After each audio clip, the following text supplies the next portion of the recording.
Welcome to 6 Minutes. Fat and Scrappy. Like 6 hours. Jason Fulmore here with Lucas DeSilva. Yes, okay. Burton Parker. There you go. I love it. I need to get one of those shirts, by the way. I'll get Mason on it. I'll get him. I'll be like, all right. That'd be great. Get Fulmore some swag. All right. So we have covered a few, and now we move to, I don't know, maybe my favorite classification to watch, 6A. It might be. It's super fun because you have a lot of high-end talent, and then you have a lot of just competition through the middle. This year is a very interesting team race to me because you have your 2 or your 3 real standouts, but then like teams 4 through 12 throwing darts. Like just right. Who knows? Well, and Buford, I mean, they really showed in the duels that they're the team. Valdosta, they're there. Brunswick's there, but they're all chasing Buford. So, yeah. That's the way that is. Everybody who talks to me wants to have the conversation of, well, how do you think Buford will do in 7A next year? And I'm thinking to myself, I can't even get to that point yet. I've got to get through this year. We need to focus on what's going on now. And winning 6A is still right in front of them. They still have to perform. So, you know what I mean? 7A next year becomes a damn bloodbath. It could, but we will not speak on that. We will not speak on that right now. All right. So let's think about that region. It's going to be Camden, Colquitt, Tiff, Lowndes, Richmond Hill, and Valdosta in the same region. Oh, dear Jesus. All right. Let's jump to 6A 106. All right. Explain the foolishness that is the state brackets this year. All right. So we have the sectional champ up top, sectional champ on bottom. Ibold's number 2, Bullard, and number 3 out of that group, and Santiago's number 2, which is Stellhorn right there, and then number 3, which I believe is Clayton Hicks out of this also group. So I looked it up finally because I was sick and tired of it. The order goes: Ibold was 1, Bullard was 2, Ramos is the 3, Hicks is the 4, B is the 5, McElliott is the 6 out of that sectional. Okay. I looked it up because I was sick and tired of us. 3 and 6. And 4 and 5 are with 1, just like a normal bracket, how the seedings work out. Yep. Yeah, and that makes sense. I mean, I was trying to figure it out when we were looking at some of the brackets. I was like, God, who would have wrestled who? And I was like, screw it. I'm looking it up. I'm sick and tired of this formula nonsense. Hey, GHSA, true seed these damn brackets. It'll make everybody's life easier. Yeah, well, I mean, there's something to be said for that. And there are states that do seed their state tournaments. Rather than the formulas. I will say, in a 12-person bracket, it pretty much probably works out. The quarterfinals between the 2s and the 3s potentially are a lot of fun to watch. So yeah, they become a madness. Yeah. All right. So Ibold is the defending champ. Would you agree with me that he is the favorite? Yes, he is your favorite and your reigning and defending champion at 6A 106. I mean, you gotta love some John Nelson at Valdosta. Mal Santiago at Effingham. He's a hammer. Bullard and Stellhorn. I haven't heard much about Stellhorn. I'm unfamiliar with his work, but I am familiar with Bullard. I mean, it's a fun bracket, but Ibold is absolutely your favorite. I mean, going for a second, the dude's a stud, good in all positions. I mean, he's super stingy, but also willing to throw the kitchen sink at you. He's tough. He's super tough. Super. Yeah, and I mean, I think it'd be a surprise if Ibold doesn't take the bracket, but it'll be interesting. There are some really good first round of potential quarterfinals sitting in that bracket. So that'll be a lot of fun. So we agree Buford's got a favorite there. Now the question is, at 113, is McCormick the favorite at 113, or is it Galindez? Or I mean, I guess it could be somebody else. You tell me.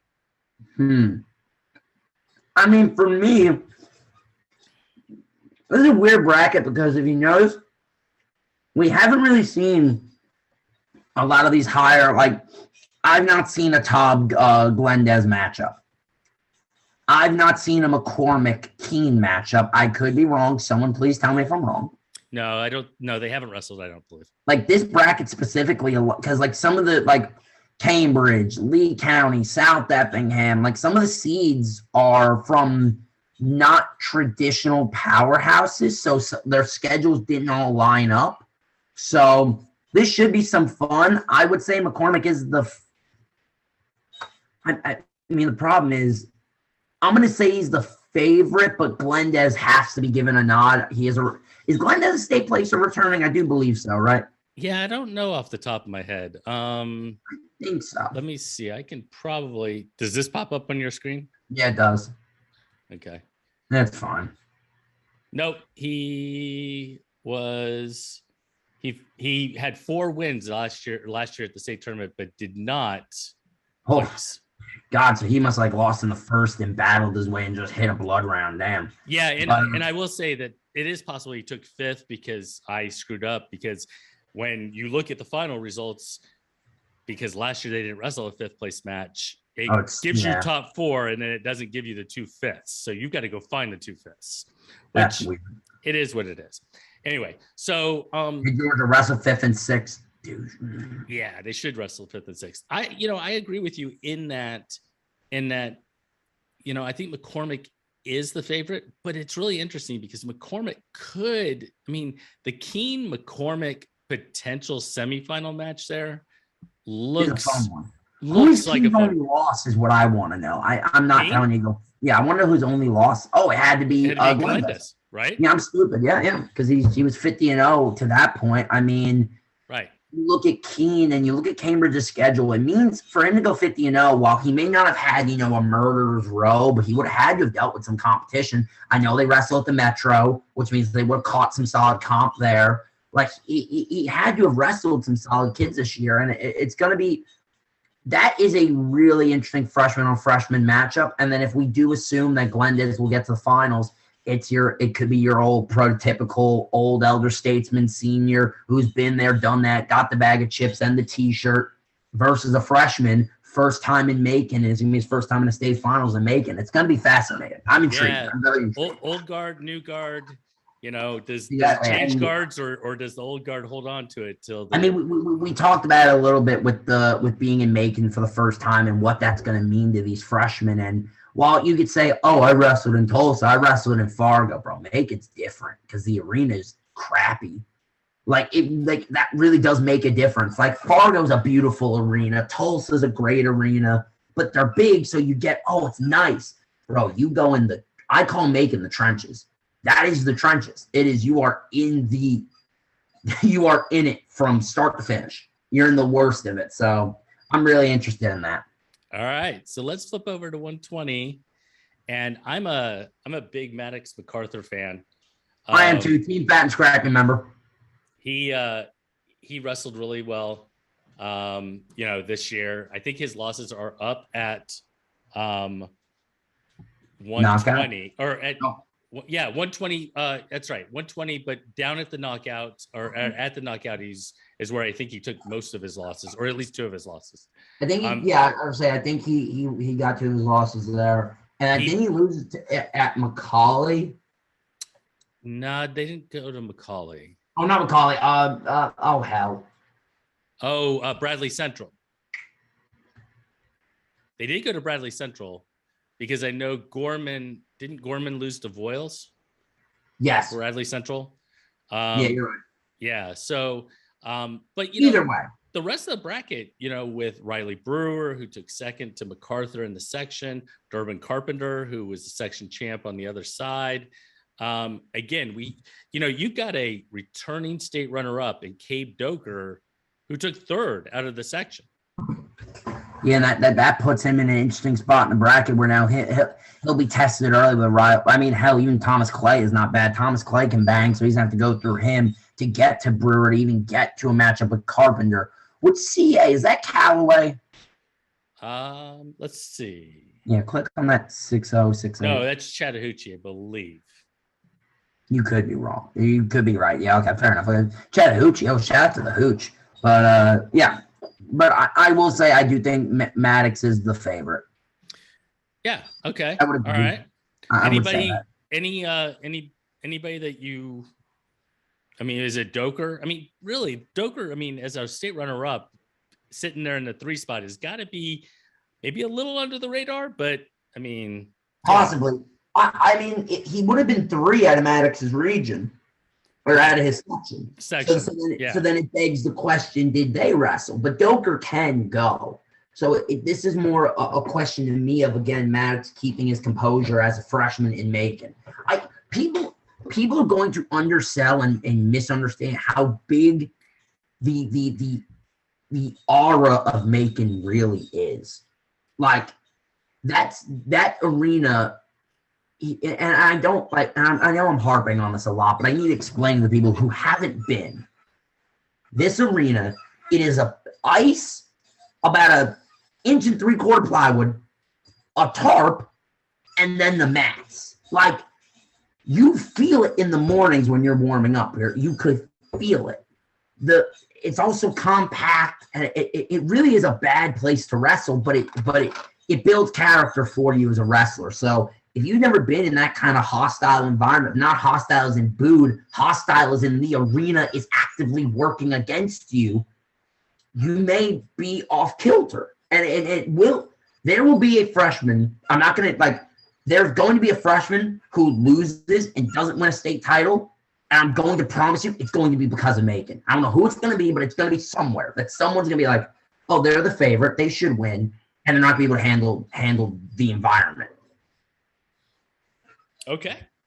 All right. Well, we're continuing on with the old guard versus new guard idea. Yeah, pretty much. Yeah. With the 126-pound bracket, because we've got Drew Gorman, freshman, Buford, and Voiles, who won as a freshman, then was oft injured over the last couple of years. Yeah. And is now back.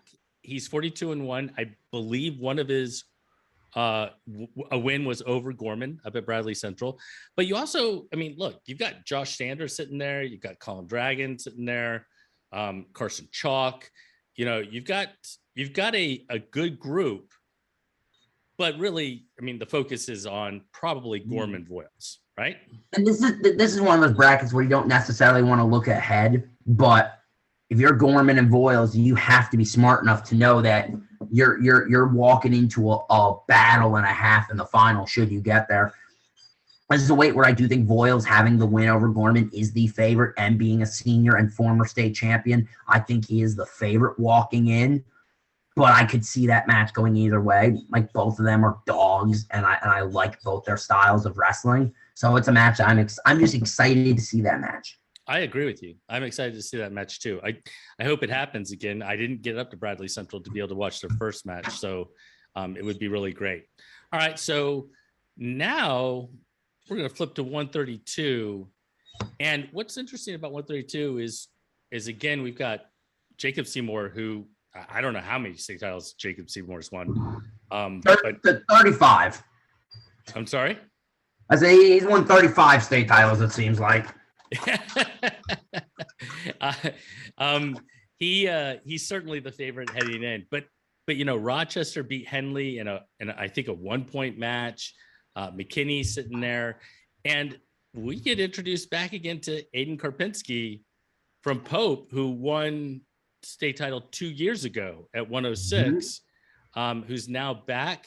And you know, that opening round match against Jackson Claunch of Alexander, the Empire, you know, this is a really good bracket. Seymour is definitely the favorite, but I would tend to agree. But again, like, if you're Jacob Seymour, you got to be cursing the gods, because you are going to walk into a Henley or Karpinski in theory semifinal, and I don't think either of their styles match up well with Seymour stylistically. Just matchup wise. And then the winner, you got to see either Rochester or McKinney, which that match is going to be entirely different. Like, Those 5 right there could all win a state title, and I would not be surprised. So, I agree with you. Now, what's really interesting is you see a bunch of seniors in this bracket, and you see one freshman. Brandon Bringer? Yeah, who is like, I know him as Moose Bringer, I believe. That's lovely. And, he's a tough freshman. Not to say he's going to march through. 132 is deep. It is a good weight class. But to be a freshman in this group is saying something. And guess what? This weight class is popcorn approved. This is a popcorn approved weight class. Like the amount of matchups that could happen and late round matchups that could happen, forget about it. That is a fun bracket. All right, so we're going to go down to 138, and we get Mr. Pannone, or as some people say, Pannone, but I don't know that that's correct. I think it's Pannone. It is Pannone. Yeah. I don't know where in the world. I think I was up at like the Grappler Fall Classic or something. Probably, and just didn't know how to pronounce his name. He got a forfeit over Gavin Pope, and actually, he was taken to the limit by Drake McMinn at sectionals. Which doesn't shock me, just stylistically, it doesn't shock me. Right. So I think McMinn is somebody that you really should keep an eye on the bottom side. Bledsoe and CE is Creekview. Is that right? Why is CE Creekview? That's just doesn't make a whole lot of sense to me. But anyway, Bledsoe had a heck of a tournament to take the section title on that side. Crawford on his road. I mean, yeah. And Cone. I don't know if he beat Cone. He certainly beat Crawford, though. What do you think of this bracket? This is a dartboard bracket for sure, in a sense, because you look at David Pannone, he's probably the favorite. He let's call it what it is. He's nationally ranked. He is a very, very good wrestler. You look at Gavin Pope, again, another stud. Drake McMinn can bang. Crawford is a murderer waiting to happen. Bledsoe, his record's a little deceiving to me, but I've seen him wrestle and will vouch for him. Cone, obviously. This is a fun bracket. So this is where I want to step in the team race for 1 minute, just because this is the way my mind works. I see a DeAndre Myers there for Valdosta. Yeah. He is in prime position to make something happen on the backside, specifically. Should he get through that's a name. Should he get through the Glack fella? And then Glen, I think that's Glen Academy.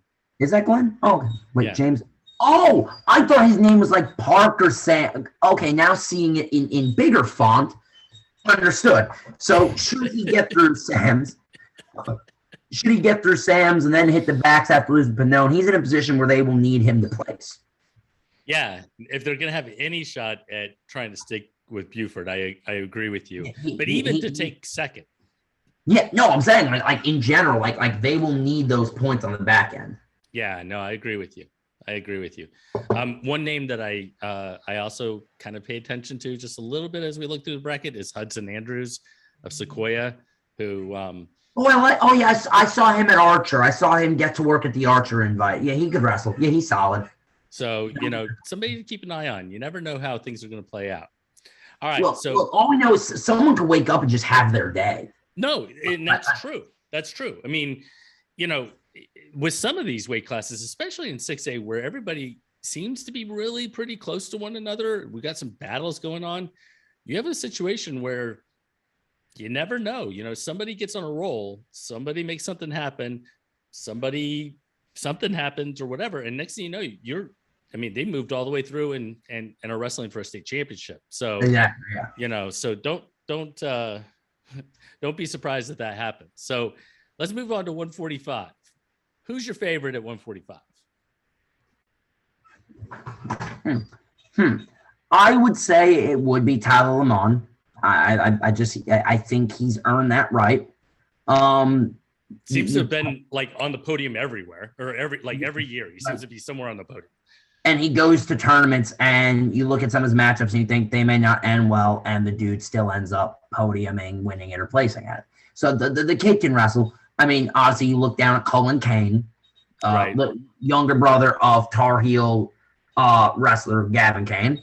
Mm-hmm. You look at a Brewer. You look at a Willie Thang. I would say, you want to try that last name? So I think it's Willie Thang. I'm not going to finish the rest of it, but yeah, from Creekview.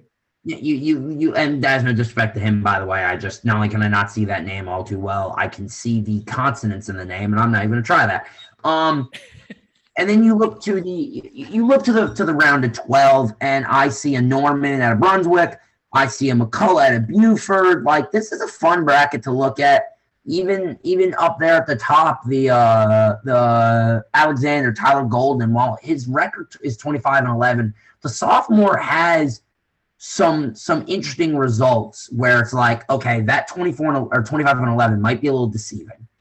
Okay. Because like I know for a fact when they were in South Carolina, he beat a South Carolina state placer and beat him like 10-1, I want to say, or something. Like dominated the match. That kid can go. So, well, I agree with you in that.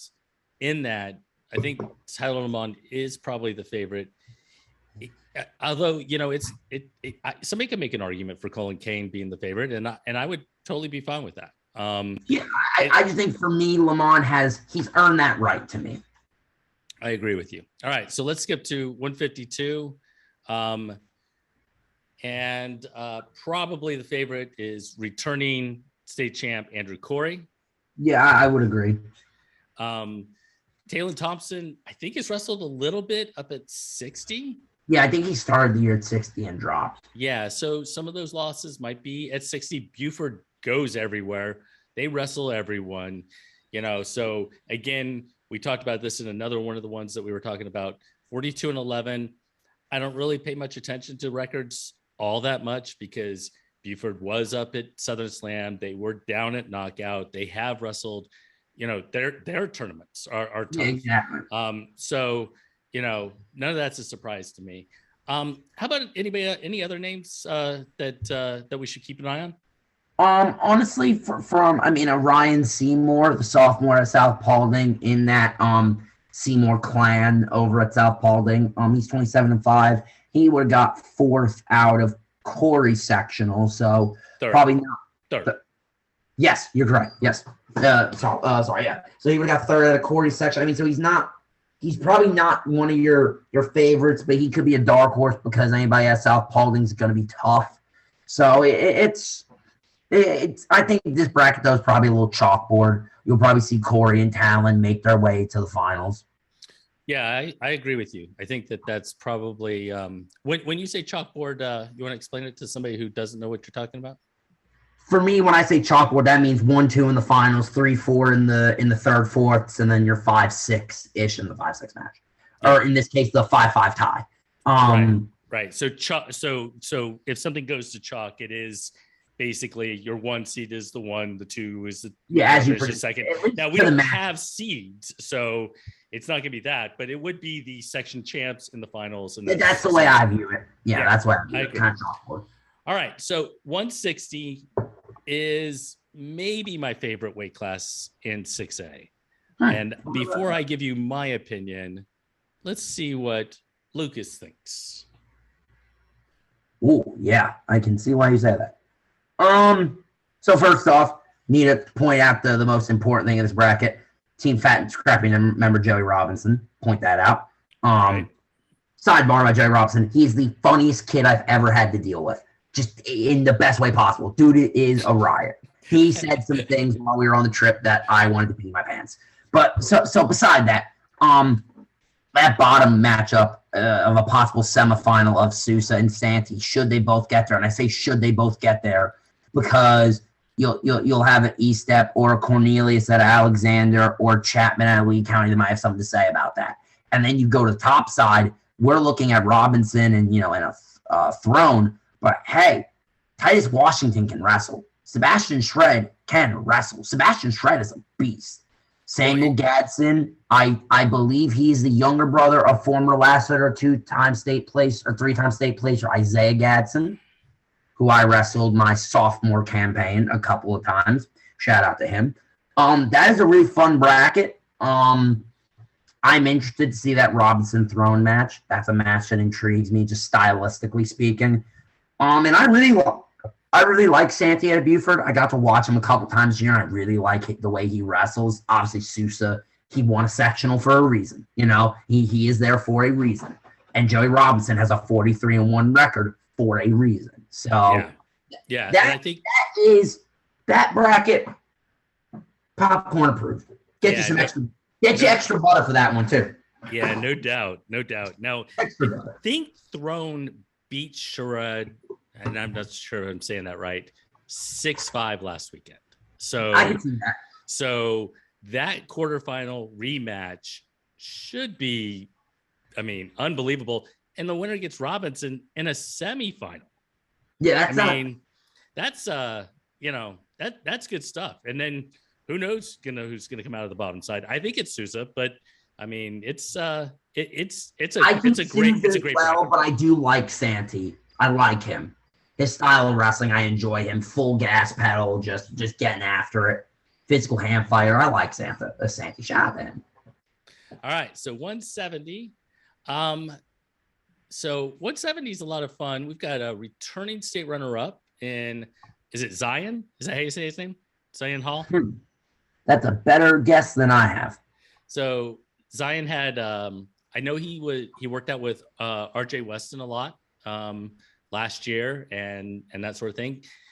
Really tough. RJ told me that's somebody you definitely need to watch. He comes in on. He walks in the state tournament with a perfect unblemished 26-0 tally. Yeah. Which okay, so this is one of those moments. Let's call it what it is. He goes to Wheeler. Their schedule is not renowned for being the toughest. So there's where the record thing we talked about earlier, you can call into question. But right. I have watched the kid myself. He can wrestle. Don't take that as a dig at him. I was just using that as an example. Yeah, no, that's true. And he beat McCloskey, who's a good freshman. Yeah. I think he beat him 4-1 in the section finals. I could be wrong. And then you got Throne down on the bottom. He won his sectional. And for me, there's a couple of guys who are sitting in that first line or that first set of matches, like Cedric Stewart. I was to say, who are you looking at? Because my eyes went to Cedric Stewart and Sebastian Hutchinson specifically. Yeah, and I think that those are two that you might want to keep an eye on. I don't know how it'll all play out, but that's definitely. It wouldn't surprise me if somebody from that first line made it all the way to the semifinals, and really is pushing somebody for a spot in the finals.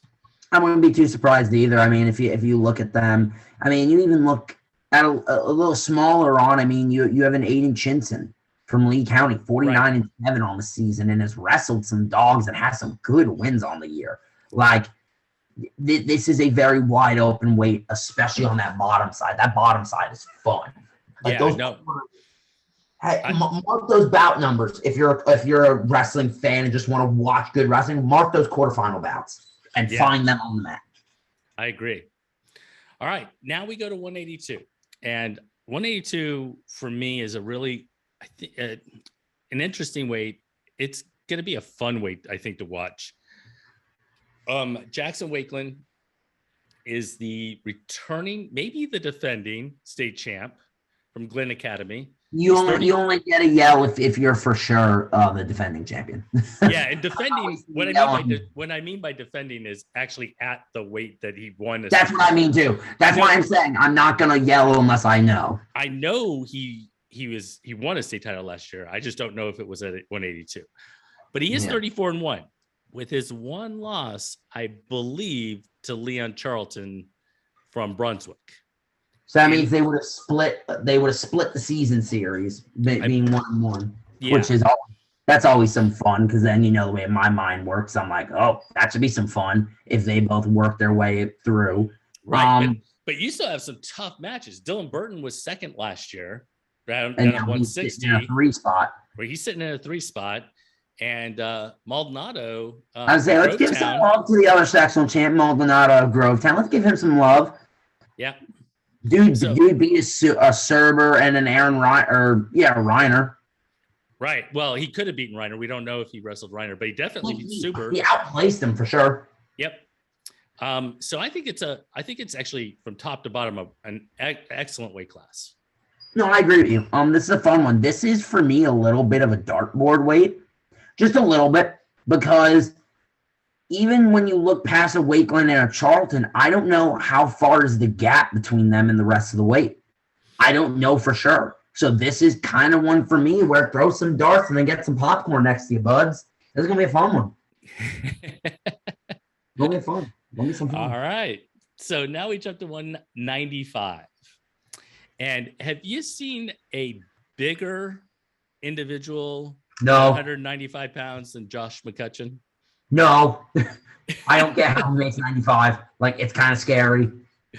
He is. He's big, strong. He's 48-2 on the year, defending state and returning, defending state champ. Oh, shit. Yeah. Oh, you got to get your NOS going. Okay. He is your reigning and defending champion at 195 pounds. He's there for a reason. 48 on the year. Yeah, he's tough. I don't know. Looking at the bracket, I don't know that there is a. I mean, he is in my mind the definite favorite at the weight. No, I would agree. Okay. All right. How about the bottom side? Who do you see kind of maybe working their way out of the bottom side that could possibly push him in the finals? I like a York Rasmussen and a Pope. I mean, I've seen him a couple times. I've seen him get to work, but obviously Nigel Wright, he won another section for a reason. Colby Watson, runner up to McCutchen. It's a fun side of the bracket, and you look at Caleb Gonzer out of Richmond Hill. I mean, he's just been plugging away the past couple years. I got to watch Ogendale at the Archer Invite this past season. It's a fun side of the bracket, and it's a lot of fun, that side. And it's that side specifically is I don't know who's coming out of it. Yeah, no, I mean, I know one of McCutchen's losses was because of a DQ. Yeah, which is interesting. It happened at the Gulf Coast Clash early in the year. I don't remember who his other loss was to. I don't know if it was to a Georgia kid, though. So keep that in mind. All right. So now we jump to 220. And for this weight class, we have some new faces and some old faces.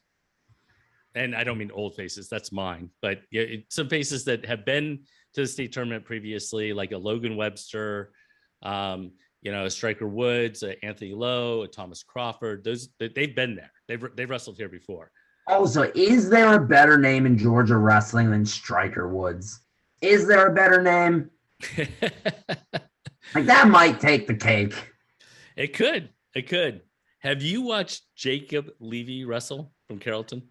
I have indeed watched Jacob Levy, and he impresses me, that young man. He impresses me a lot, especially for the way he moves at a 220. I'm very impressed by it. But obviously, you have Tristan Maddox on the top side of the bracket from Beaufort, sophomore. Jacob Levy, it's always fun seeing these babies, in the heavyweights. It's always fun. What? Yeah, he doesn't look like that, but yes. No, he doesn't. No, but he is. Like, it's always fun seeing that. So yeah. So I did a state of the programs at the beginning of the year, and Coach White from Carrollton sent me a thing. He says, if you haven't heard the name Jacob Levy by now, like at the beginning of the season, you will by the time the state tournament rolls around. And he was 100% correct. I always love when coaches call their shots. I always love it. It makes it all the better for me when they're like, hey, you're going to know this kid. Yep. It's also better. It's also pretty cool when they call their shots and the kid takes a little bit longer to develop. So that's always interesting too. But We've seen that before. We have. I mean, I know as a coach, a former coach, I have been in the situation where I thought a kid was going to develop in a particular way, and maybe had some struggles. And that's to be understood, especially for younger wrestlers. All right. If you're a young wrestler, I started 0-74 when I started wrestling. Is that true? Yes. Oh wow. Okay. I was terrible when I started. I was bad. Ask like Torrance Dumas and Garrett Spikes about the old days. God, I was bad. All right, so let's jump to 285, and one of the top offensive linemen in the Southeast, being recruited for football all over the place, Madden Sanker. Really? Defending state champ. Oh yeah, definitely. Didn't know that. You've got SEC offers everywhere. Oh, nice. God bless him. Good stuff. But he is 19-1, and that is because I believe in the area final, he lost to Riley Souther of Dalton. And that, to me, just illustrates Sanker's a fantastic heavyweight. There is no doubt. I called when he was a freshman. I basically came out and said, at one point in time, he will win a state title. I guarantee it. I'm 99.9% sure he's going to win a state title. And he did last year. Yes. But one of the things that's interesting about heavyweights is anything can happen.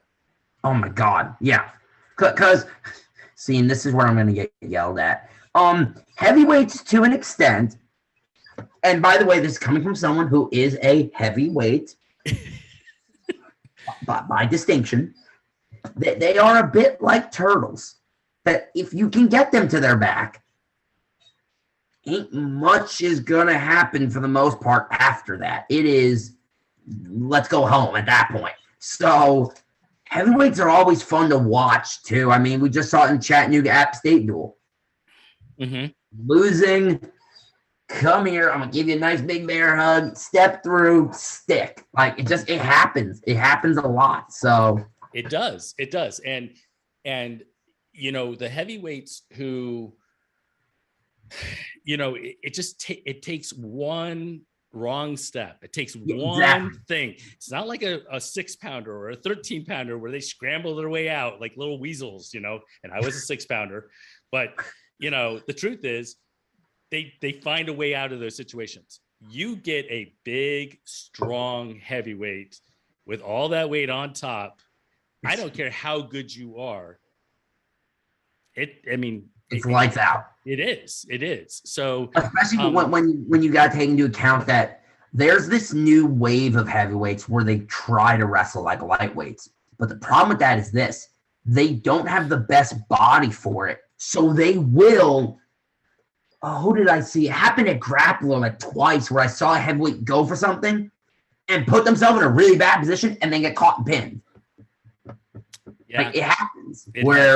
Because now they're trying to, heavyweight wrestling's evolving, which is a great thing, obviously, but it's evolving in a way that I don't know if it's necessarily advantageous for most of the heavyweights. All right, so let's wrap up 6A. Buford, yes. Buford is the team to beat? Indeed it is. I would imagine so, and I could see them taking the title comfortably with the way that the brackets have laid out. It looks very promising for them. The University of Buford should be in really good position to win this title. You're hilarious. No, okay, wait. I don't call it a university because of recruiting. I'm not even going there. I'm talking about, have you been to their campus? It is beautiful. It's a better campus than here at Burton Parker. It is beautiful. It is better than many colleges I've been to. So there's no doubt that is true. That is not wrong at all. That is not wrong. That stadium is a daggum, should be a college basketball stadium.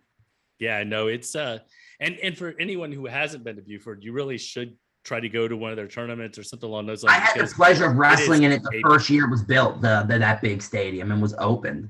Yeah, it is a beautiful facility, no doubt. I remember being in the finals of the BIT with Nikki Stonecheck and looking around. We saw all the fans on the Jumbotron and they had the camera on. So I was like, oh, this is cool. This is all right. So if Buford wins, Give me the top three. Who takes second? Who takes third? Buford. I'll go with Valdosta. I'll go with Valdosta too.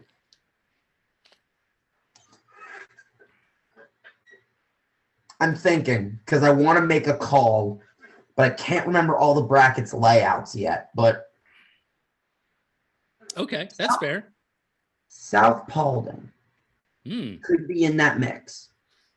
I don't know if they have the numbers, but see, that's what I remember. I can't remember. They certainly do have two real favorites to win a title. And then they have another two like pretty solid placers. I can't remember like if they have the also like this is the problem with 6A, but this is what makes 6A fun is you have a 2 or 3 that are pretty here, and then you have this group where you're throwing darts for the next. Right. Well, you talked about it at the beginning. I mean, number 4 through number 12 is. Let's call it what it is. You got Buford, you got, Valdosta, Brunswick. So then I'm just going to go on a spree and tell me when I miss one.